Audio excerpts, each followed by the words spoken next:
Not going for के purpose के लिए दिया था, मैंने नॉट गोइंग फॉर लगाया था पर वो स्वीकार ही नहीं हुआ था। और बाकी जितनी भी मैंने सर प्रोसीडिंग्स देखी सब मेरे अगेंस्ट जा रही थी, इवन वो तो कोर्ट के द्वारा ही हो रहा था सब कुछ। why I should not hear this matter? Why I should not hear? Sir आपने हमारे लिए लिखा ना कि हमें सुनना नहीं चाहिए, क्यों? अब सर नॉट गोइंग फॉर के लिए लगाया था मैंने सर। क्यों? अब सर इसलिए क्योंकि 4 बार यहाँ पे प्रेजेंट हुआ था, आपकी ओर से रिस्पॉन्स दिया था। आपको हम कंटेम्प्ट नोटिस दे रहे हैं। ये आप बोल नहीं सकते ये हमारे केस इस जज के सामने नहीं सुना जाए या उसके सामने नहीं सुना तो जाए। सर कंटेम्प्ट ये तो प्रावधान तो है नॉट गोइंग फॉर का, वो केस स्टेटस में दिखता भी है not going for by advocate जो भी हो, वो तो प्रावधान है वो तो। नहीं नहीं, ऐसा कोई प्रावधान नहीं। और मैं तो सर आपके पास गया भी था, आपके पास में आए भी सर नॉट गोइंग फॉर, मेरे को यही बताया गया था अगर कोई नॉट गोइंग फॉर का आपको मतलब ऑर्डर चाहिए तो जिस दिन आपकी केस की तारीख होती है हाँ, तो फिर आप जज साहब के सामने नॉट गोइंग फॉर का रिक्वेस्ट कर सकते हैं। सलाह दी आपको ये कि किसने सलाह दी कि एक ऐसी मेल भेजना चाहिए कि हमारा केस इनके सामने नहीं लगाया जाए? सर वो मैंने तो नॉट गोइंग फॉर का एप्लीकेशन किया था, उसके बाद फिर मेल के ऊपर आया मैं हाँ, एप्लीकेशन आपकी वो ये नंबर। हाँ सर 26 अप्रैल की डेट में था सर वो, मैं तो प्रिंसिपल स्टाफ साहब से मिला भी था मैं तो। 26 अप्रैल। मैं जबलपुर हाईकोर्ट भी गया था, वहां पे हेमंत जोशी सर जो प्रिंसिपल स्टाफ जुडिशियल है उनसे भी मेरी मुलाकात हुई पर्सनली। सर मैं सारे प्रोसेस को फॉलो किए, वो सारे के साथ जितनी भी गतिविधियां थी उसी को मैंने उल्लेख करा। अब उसके बाद भी आप ये अपना पेटिशनर एप्लीकेशन विड्रॉ कर रहे हैं, नहीं तो फिर then I will have to draw contempt. Sir. ये जो मेल आपने भेजा है हाँ सर। इसमें आप हाईकोर्ट जज को सीजेएम लिख रहे हैं। नहीं, what is all this? CGM Abhishek Nagaraj भी उसमें है और जो ट्रायल कोर्ट और सेशन कोर्ट के जजेस का नाम भी है। सर जो मैंने जुडिशियल करप्शन देखा है उसी को तो मैंने उल्लेख करा उसमें। ठीक है, आपको मतलब ये मेल आपका भेजा हुआ है, देन हाँ, एक्सेप्ट हाँ। Notice of contempt. सर अगर इसमें नॉट बिफोर आ जाए तो ठीक है सर, अगर नॉट बिफोर यहाँ से जारी हो जाता है तो वो भी ठीक है। क्यों? ऐसा नहीं होता कि आप चाहेंगे कि हमारा केस इस जज के सामने लगे या उस जज के सामने, ये आपकी इच्छा में नहीं। जो हाईकोर्ट जहां लगाएगा वहां बहस करनी पड़ेगी आपको। तो सर फिर नॉट बिफोर फिर अपन पटिशनर या फिर एडवोकेट का फिर उसमें क्यों क्लॉज लिखा आता है नॉट बिफोर बाय वो एडवोकेट? हमारा इंटरनल रीजन है, it is nothing to do with you. Sir आप देख वो लीजिए। हमारा, वो जज अगर बोले कि ये केस हमको नहीं सुनना तो वो तो उसमें लिखा था कि नॉट गो बिफोर। हाँ तो you can not claim as a matter of right. Sir मैंने कई बार देखा नॉट बिफोर तो एडवोकेट्स इसलिए आपको बोला गया था कि वकील लगाइए, क्योंकि आपको हाईकोर्ट का प्रोसीजर नहीं पता है, इसलिए आपको जज साहब ने सलाह दी थी कि आप वकील लगाइए। तो सर मैंने तो तो ये सब जो अननेसरी जो मेल भेज रहे हैं ना आप, this is contemptuous. Sir contemptuous तो सर मैंने उससे सारी गतिविधियां लिखी है, कितना लंबा मैं जुडिशियल करप्शन देख रहा हूँ। Then except notice if you are still pressing your email. तो सर एक काम करिए आप फिर पिटीशन पे डिसमिस कर दीजिए, फिर वो मेल का जो भी होगा फिर उसके बाद फिर जैसी भी हो वो फिर खत्म हो जाएगा। फिर आपके ऊपर है सर, हम तो सर एक लीगल रिक्वायरमेंट के लिए आए सर, एक पिटीशनर। मेरिट पे बहस करिए, ये सब मेल क्यों भेजते हैं? तो सर मैं मेरिट पे हमेशा बहस ही करता हूँ। मैं तो सारे के सारे सर 250-300 पन्ने तो मैंने तो लगा के रखे, 23 साइटेशन मैंने लगाए सर सुप्रीम कोर्ट के जज, हाई कोर्ट्स के सारे। मैं तो मेरिट पे चल रहा हूँ। पहली बार आया है, इसके पहले मेरे यहाँ कभी नहीं लगा। नहीं सर 4 बार लग चुका है, 1 फरवरी, 5 अप्रैल, 10 मई, मेरे को तारीख तक याद है, सब चीज मैंने लिखा है सर। ऑर्डर शीट में देख के बता दीजिए। हाँ बता दीजिए ऑर्डर कितनी बार हमारे यहाँ लगा है। 4 बार लग चुका है सर आपके यहाँ। और फिर मई के बाद समर वेकेशन के बाद पीसी गुप्ता सर के यहाँ लगा और फिर उसके बाद फिर वापस आपके पास आ गई। 4 बार आपके लग चुका है, मेरे को तारीख भी याद। आप मेल अपनी प्रेस कर रहे हैं तो then I will issue notice, otherwise sir एक मेरिट पे बहस करिए। मैं तो मेरिट पे बहस करना चाहता हूँ ना सर। तो पहले आप उसको स्टेटमेंट दीजिए कि you want to withdraw that. तो अच्छा मेल को विड्रॉ करने का? हाँ ठीक है सर, मैं स्टेटमेंट दे देता हूँ, मैं मेल को विड्रॉ कर रहा हूँ। लिखना submit that, he send a mail which he press for withdrawal and argue on merit. हाँ सर 2 MCRC है, 21745, 21746। आप लोग सब पार्टी रिप्रेजेंटेड हैं?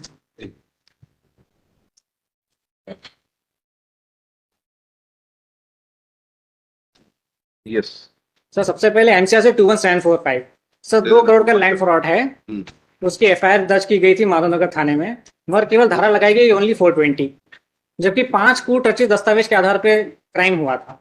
वो 5 कूट रचित दस्तावेज ये हैं: फर्जी नामांतरण आवेदन पत्र, फर्जी शपथ पत्र, फर्जी अनापत्ति शपथ पत्र, फर्जी क्षतिपूर्ति लेख और नकली वसीयतनामा। तो इन 5 कूट रचित दस्तावेज के आधार पर भी 467, 468, 471 की धाराएं नहीं लगाई गई। और फिर 2 करोड़ की सर फ्रॉड पर ट्रायल कोर्ट से इमीडिएटली बेल भी दे दी गई, हमने जबकि बेल पे आपत्ति दर्ज की थी। फिर हम ट्रायल कोर्ट, फिर सेशन कोर्ट, वहां पे हमने फिर बेल कैंसलेशन और साथ में फिर धारा बढ़ाना और महिला को भी सह आरोपी बनाना। 2 करोड़ के फ्रॉड में महिला भी उसमें समान रूप से भागीदार है, महिला तक को आरोपी नहीं बनाएंगे। तो सर इसी रिक्वायरमेंट के साथ हमने ये MCRC 482 के अंदर फाइल करी है। तो सर 482 में sir alteration of charges, modification of charges, removal, addition of charges along with bail cancellation वो सब परमिसिबल है। तो सर यही हमारी वैधानिक रिक्वायरमेंट है। ये कंप्लेंट कैसे किया, FIR? सर एफआईआर है सर, डायरेक्ट एफआईआर लॉन्च की थी। पेज? एक minute sir. But on 30/6/2023 they have filed a list of documents. उसके साथ चार्जशीट की कॉपी पेश की, पेज 16 ऑफ द हमको डॉक्यूमेंट अप्लाई नहीं किया, हाँ? डॉक्यूमेंट हमको कोई अप्लाई नहीं किया, हमको केवल we have the copy of charge sheet, we will argue from there. केवल पिटीशन का नोटिस हुआ। We have the copy of charge sheet, we can argue from that. Sir chargesheet के लिए सर रिकॉर्ड्स के लिए कॉलिंग हुआ था पिछले साल ही सत्येंद्र सिंह सर के समय, और मेरे सामने ही ये पुलिस थाने से रिकॉर्ड्स हाई कोर्ट में आए थे। फिर वो रिकॉर्ड्स मिस हो गए तो मैंने फिर दोबारा चार्जशीट को प्रस्तुत किया लिस्ट ऑफ डॉक्यूमेंट के साथ जून के महीने में, 30 जून को।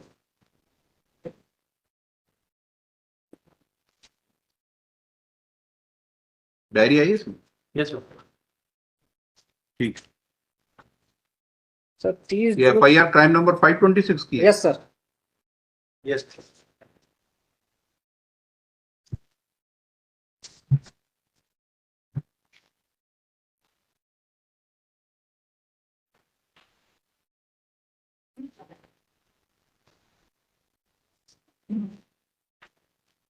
पढ़िए इसको, FIR पढ़िए। Yes sir. पूरा पढ़ना पड़ेगा हाँ, सर, हाँ। कंप्लीट। हाँ हाँ, उसी से तो पता लगेगा आपकी शिकायत क्या है। सर मैं माना था थाना तो सर फॉल्स एफिडेविट्स, अगर वसीयतनामे सर एक और चीज, एक लॉजिकल चीज मैं आपको बताना चाहूंगा सर, आज तक कभी भी इकलौते वारिस की स्थिति में, इकलौते वारिस के पक्ष में कभी वसीयतनामे की आवश्यकता ही नहीं पड़ी। तो ये वसीयतनामा तो ऐसे ही कूटरचित सिद्ध हो गया, हमको हस्ताक्षर की जरूरत ही नहीं। एक तरफ वो अपने आप को इकलौता सगाई बता रहे हैं फर्जी शपथ पत्र के माध्यम से, दूसरी तरफ वसीयतनामा बता दिया। ऐसा आज तक कभी हुआ ही नहीं कि इकलौते वारिस की स्थिति में, इकलौते वारिस के पक्ष में कभी वसीयतनामे की आवश्यकता पड़ी। अगर कोई माता पिता की इकलौती संतान, कोई सिविल सूट भी चल रहा है इसमें? नहीं सर, तो जो म्यूटेशन हुआ है, जो नाम इनका चढ़ा, उसके खिलाफ कोई अपील की है? नहीं सर, नहीं की? नहीं। क्यों? सर हम लोग को बस किसी भी वारिस ने नहीं की? हाँ सर, किसी भी वारिस जिसके नाम आप ले रहे हैं उनके परिवार के किसी भी सदस्य ने नहीं किया? नहीं किया सर। केवल आप ही को आपत्ति है बस?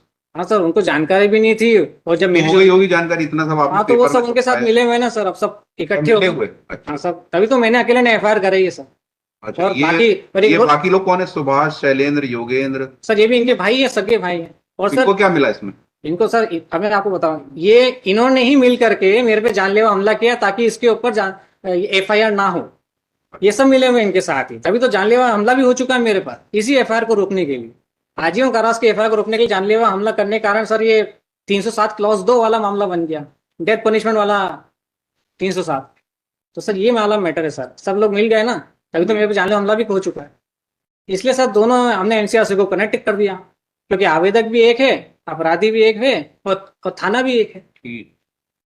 तो सर हम बस ये तो ये चाहते जो टोडरमल, ये आपके चाचा जी थे? हाँ स्वर्गीय चाचा तो दोनों उनके कोई बच्चे शादी नहीं, नहीं की थी उन्होंने? नहीं नहीं राहुल नहीं चाचा, और ये शैलेंद्र आपका भाई है? नहीं उनका भाई है, इनका? मृतक जो चाचा है उनके भाई है। चाचा इनका लड़का, वो भी आपके चाचा ही हुए मतलब? हाँ वही मेरे चाचा ही हुए। ये भी टोटल के भाई के लड़के हैं, हाँ राजेंद्र के लड़के। हाँ, समझ गया। ठीक है, वो भाई है इनके, 64 साल के। हम्म। हम्म। तो सर 4 कागज के आधार पे इनके टोटल बन के कुल कितने भाई हैं? 5 भाई है सर, और 5 जीवित एक ही घर में रहते हैं सर। अच्छा। तो इन्होंने विल की कॉपी कहाँ है? विल की कॉपी लगी है सर, लगाई आपने? ये चार्जशीट में लगी है सर, बता रहा हूँ पेज नंबर 56 नंबर पेज है सर।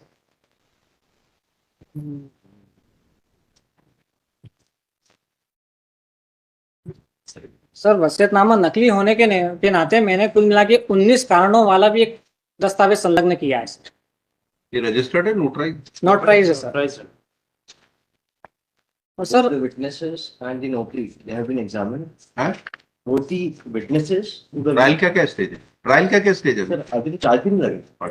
सर चार्ज के लिए हमने एप्लीकेशन दिया था ट्रायल कोर्ट में, तो वहां भी निरस्त हो गया था। फिर हम सेशन कोर्ट में गए थे, बेल कैंसिलेशन और चार्ज तो लग गए होंगे ना? नहीं लगे। सर हमने एप्लीकेशन दी थी, पर वो वहां पे उसको स्वीकार नहीं किया, निरस्त हो गया। फिर हम सेशन कोर्ट में गए, अगेंस्ट सेम, कि हमको चार्ज भी लगाना है। ऑर्डर इंटरनल ऑर्डर का page number internal page number 15 internal page number 4 first paragraph देखो।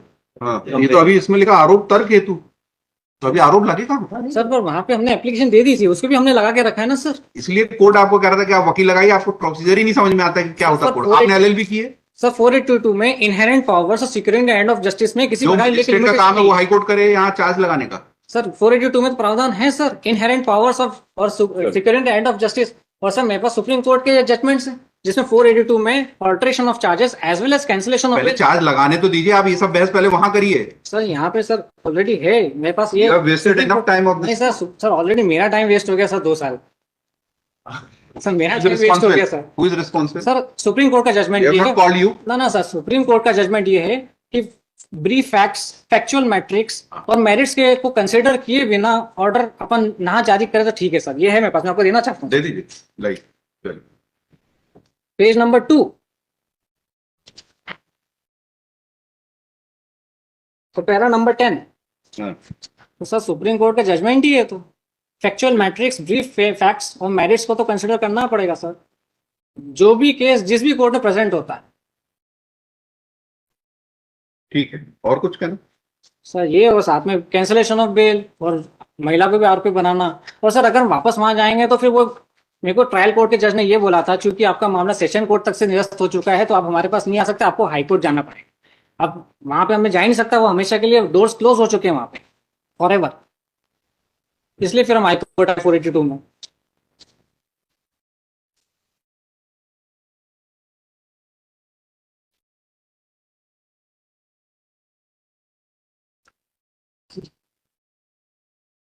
चलिए, क्या कहना है? तो पहली बात तो मैं उसमें मेडिकल रिपोर्ट में साफ लिखा आ रहा है hard, blunt and hard weapon, जो कि डेडली है।